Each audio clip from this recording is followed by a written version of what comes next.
Hello everyone and welcome to another episode of I Bought a Watch. Today we're going to be having a look at this Retangula. Now Retangula is a watch that comes under the Lug umbrella, similar to watches like San Martin and Chronos.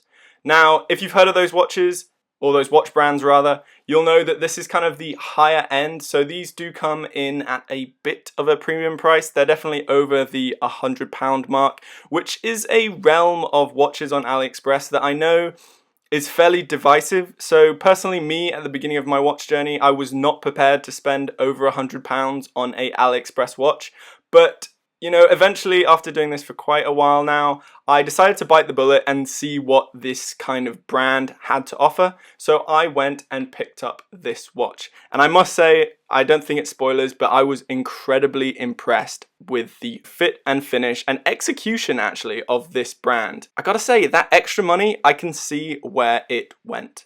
So this Chronos Retangula Turtle Diver is on the market for a little over £170. Now that's definitely a little on the expensive side and a little above budget on what I'd normally spend on one of these pieces. However, this watch in particular has an incredible look and I feel like the fit and finish really go to match with that £170 price tag. Just a little history on the watch that this is paying homage to. The Seiko Turtle was a military favorite and saw a lot of action in the Vietnam War. It also featured heavily in the Vietnam War epic Apocalypse Now, where it was often seen on Martin Sheen's character. Although Seiko never released a bead blasted finish, I feel like the bead blasted finish on this homage not only is paying homage to the watch itself, but also its military heritage. Moving on to the watch. Dimensions wise, we have a 40mm diameter, a 48mm lug to lug, and a 19mm lug width.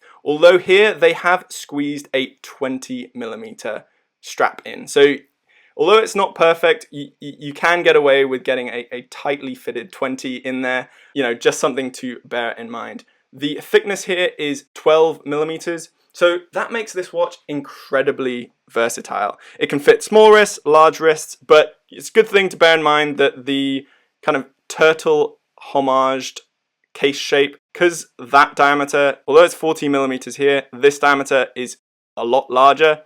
So just bear that in mind. I'll show you a wrist shot later, but it does wear a little larger than a typical 40 would wear. So I was talking about the execution and the finishing on this piece, and the best place to start is in on this dial. Now this dial is absolutely superb. It's just some things to point out.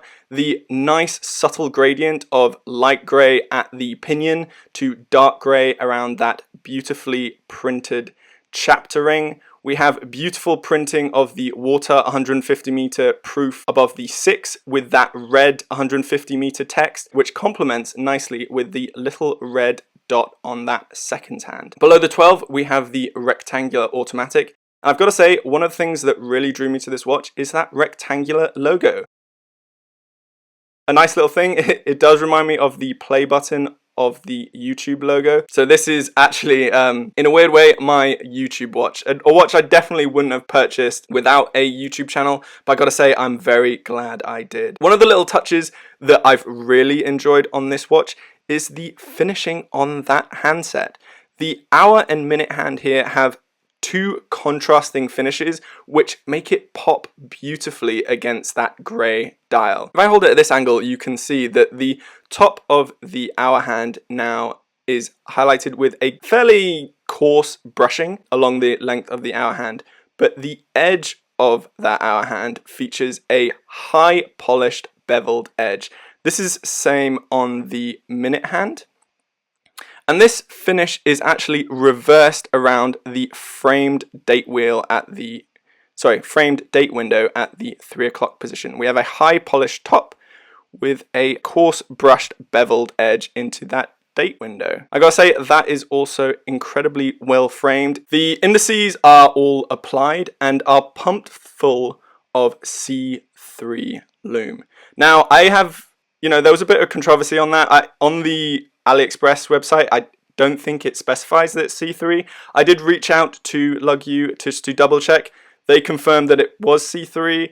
Now, I'll pop in a loom shot now. Obviously, I have no way of justifying and verifying that it is in fact C3, but I've got to say it does perform incredibly well compared to, any other AliExpress watches, and it's very comparable to the Lumibrite loom that I have in my Seiko 5. So I have no reason to believe it's not C3, but just thought I should let you know.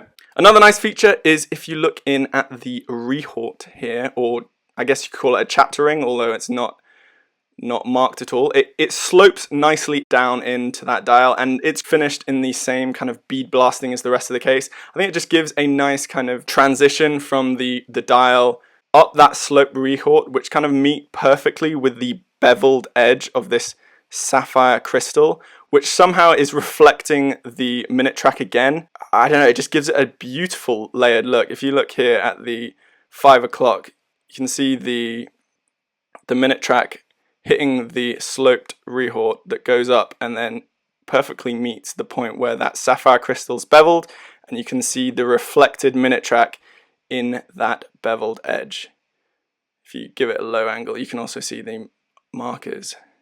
So yeah, it does have a sapphire crystal, which if I hold it in the light, you can see it has a blue anti-reflective coating, which I must say, you can notice, as this is probably the first watch I've owned with anti-reflective coating, and I've got to say it's a nice touch. And the blue, which I've heard some people get annoyed with because it doesn't match the color scheme of the watch. Blue seems to be the kind of cheap go-to anti-reflective coating, or maybe just the anti-reflective coating that's put on as standard on a lot of sapphire crystals. Doesn't always match the color scheme, but blue matches perfectly with the gray. So it's something that I haven't found too annoying, but something to note all the same. Moving out, we have the bezel. Now this bezel, gotta say, absolutely amazing. The only thing I would complain about is perhaps the fact that this bezel insert is aluminium. So we have a dive time bezel, unidirectional, 120 click, as you can see.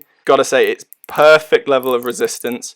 Not too hard, not too soft, pretty uniform resistance as you go around, and it lines up perfectly. There we have a loom pip at the 12 o'clock in that little arrow, and that loom pip is flush with the crystal and the rest of the bezel. So there's no worry about knocking that loom pip out of the bezel, when you're bashing this piece around.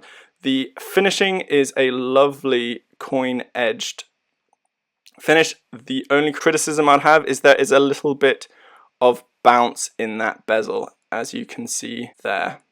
Although it's not so noticeable, it just makes a little tap if you give it a knock. So moving on to the finishing. So the finishing here, as you can see, is rather this is going to be polarizing. It's a bead blasted finish. Now this, although is not the Captain Willard, I love the bead blasted finish. It gives it a lovely militaristic look, and I really bought this watch to kind of be my beta, go out camping, do anything watch, and I gotta say I've really loved the finishing. The bead blasting, it's almost worse than high polish when you scratch it, because scratches show up in like high polished scratches, so they really catch the light.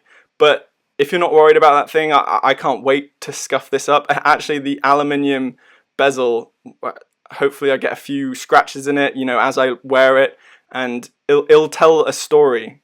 And thanks to that sapphire crystal, I'll always be able to see that beautiful dial, and I'm excited to see how this case scuffs up over time as I take it on many adventures. Moving on to the crown, we have the crown at the 4 o'clock position. It's a nice crown action. It is unsigned, unfortunately. The crown action is fairly smooth. It has the NH35 inside. So we have hand winding. First position is for the date, and second position, as you can see, hacks the movement. Screwing the crown in is probably one of the weaker points. It doesn't always thread perfectly. You have to kind of push in and give it a little try, but once it's threaded in, it's very smooth and catches beautifully, and pays in the benefit of that 150 meter water resistance. That 150-meter water resistance is, of course, aided as well by the screw down case back. Now this is done in a high polish, and as you can see, it's already picked up a load of scratches. Let me give it a wipe down.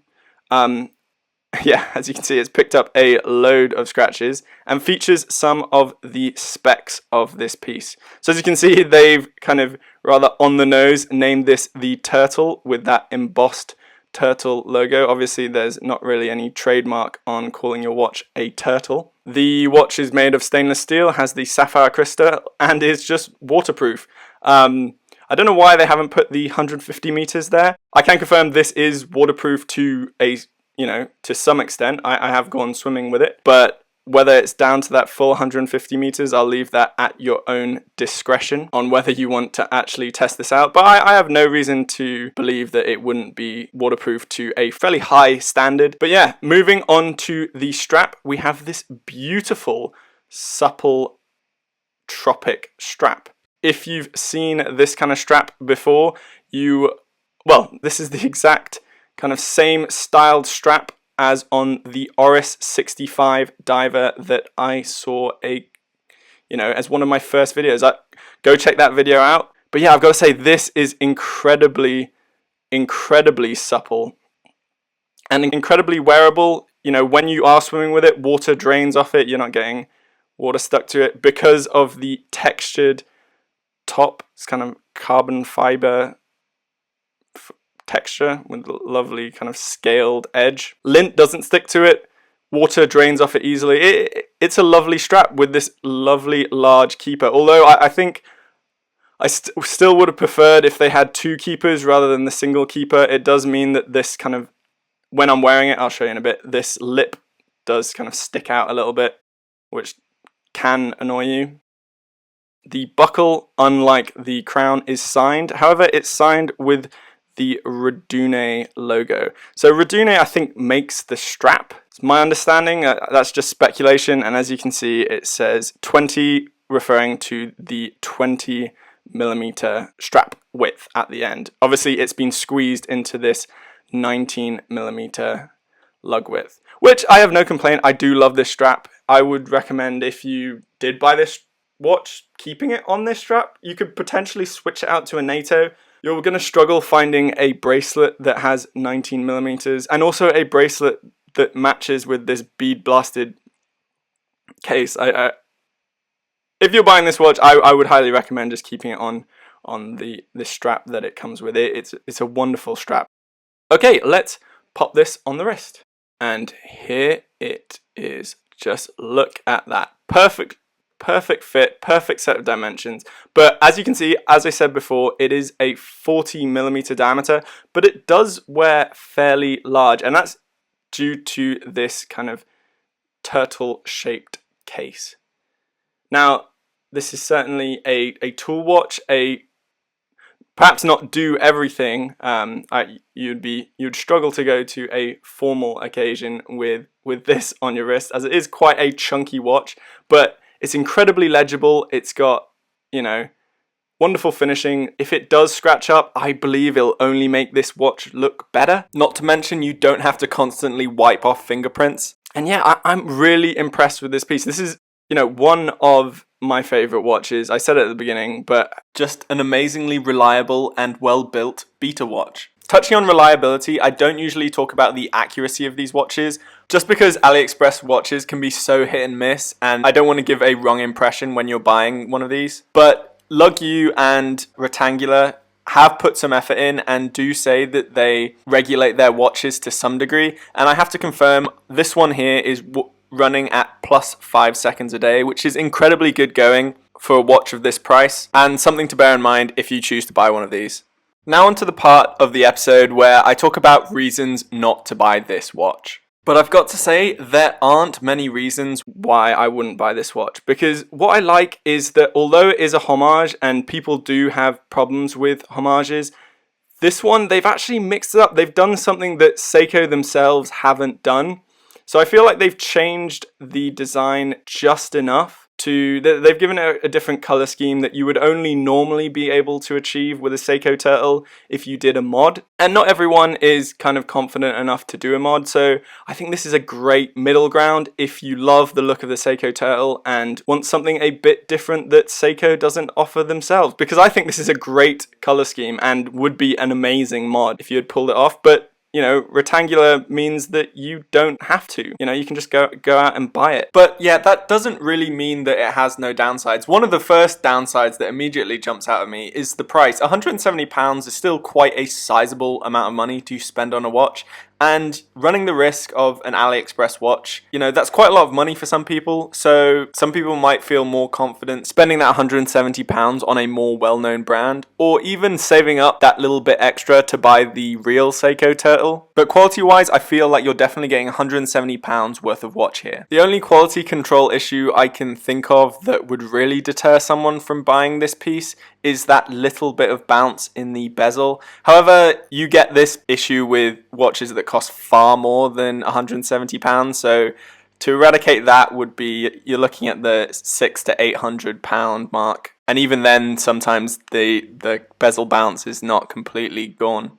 Second, there's just a little, I would have liked to see 20mm lug width and a signed crown. That would be nice, just with that Retangula logo. That would have been a nice little thing to have etched in on that crown. Another thing is just the branding. Now, I mean, this is a very strange kind of point to bring up, especially on a brand or group of brands that specializes in homage watches. So their kind of brand identity is something, you know, that probably doesn't come up too often. But the fact that it's Lug U, it's Chronos, it's Saint Martin, it's Retangula, it's Radune, just having some cohesion in their watch. So it says Radune here, Retangula on the dial. You know, it's made by Lug. It's on the Lug U store. It would have been nice if they stuck, you know, a bit of cohesion within the branding of the watch. But yeah, no, that does it for my review of this Retangula. Like I said, this is one of my favorite watches in my collection. A great beta watch, and one that I think will just look better with time. So I'm really, really excited to see how this one kind of patinas and ages. But yeah, that does it with this review. Please let me know in the comments below what you think of this piece, and I'll see you again in the next episode. Bye!